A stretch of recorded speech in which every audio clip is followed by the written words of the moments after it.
Hi, I'm Jill at Materiella.com. This is the follow-up video to my silk patchwork scarf prep video. I did make it. It's finished, more or less. I can keep stitching on it, but this is half of it. You can see I did stitch it a bit, and this is the other half, basically. I did use 3-inch squares, 5.5-inch squares. So the 3 inches finish at 2.5, and the 5.5s finish at 5 inches. And then I had equal amounts.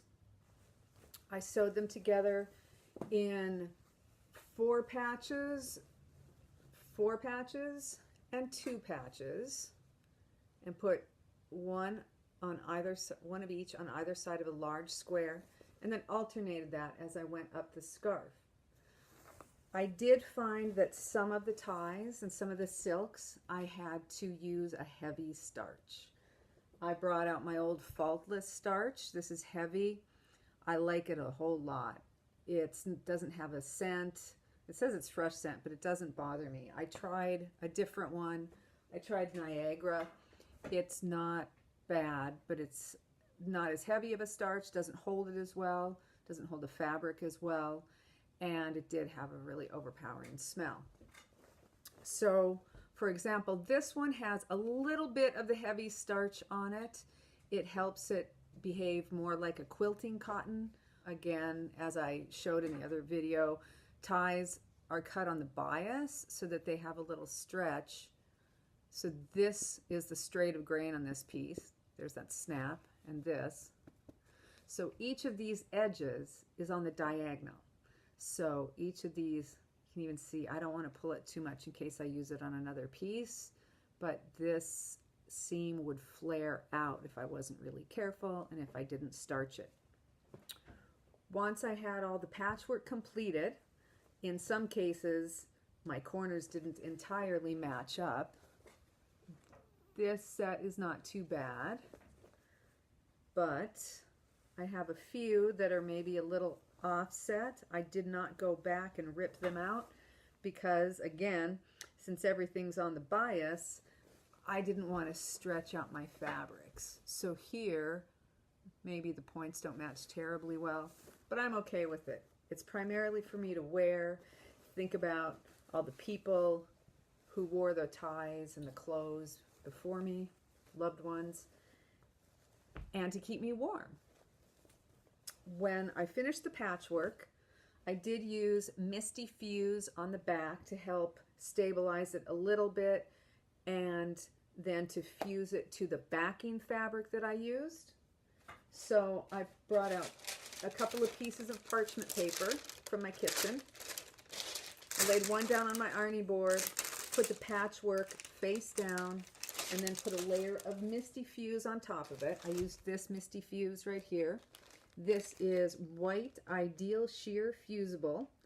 It's a very spider webby fusible that can go on your fabrics. There, you see how sheer that is. It's kind of like if you took silly string but made it really, really thin and sprayed it out in a sheet, and then you would have your fusible right there that'll melt your fabric. So I cut the Misty Fuse just a little bit smaller than my patchwork because I didn't want it in my sewing machine and my needles and too much in my seams. I put that down on the patchwork, put the second layer of parchment down on top of it, and then ironed it together, fused it on there. Then I took my backing piece, which was that brown, I decided on that raw brown silk.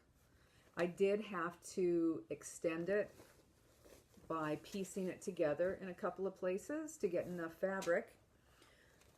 But I took it and sewed the patchwork to it right sides together. I left a gap so that I could turn it inside out.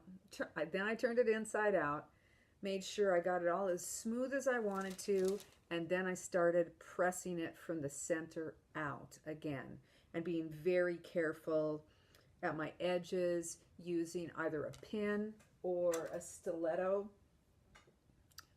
See this nice pointy end? A pin or a stiletto to pull the seam out and so that it kind of is a square or straight edge as I went, and so I pressed that. I did not actually stitch back over my gap with my sewing machine. I stitched back over my gap with pearl cotton to seal that up. I feel like the amount of use that's going to get, that this is going to get, and the type of use it's going to get, pearl cotton should hold it well enough. And if not, I'll take the machine after it later. After I got the backing fused to the patchwork top, I then started embellishing it and sort of attaching it, right, quilting it to each other, those two layers to each other with big stitch, sort of like a sashiko or kantha stitch. There's one little flower motif. You can see I just did some diagonals and curves, or followed the lines of some of the ties. And that way, as I do wash it, and the Misty Fuse maybe starts breaking down or loosening up in a few places, then all that stitching will help hold those two layers together. Because I had two layers fused together, it was very hard to bury knots. And with pearl cotton, the knots are kind of large anyway, so I don't worry about it too much. Since it's a handmade item, I often leave my knots showing on the back. It doesn't bother me. I like that sort of look.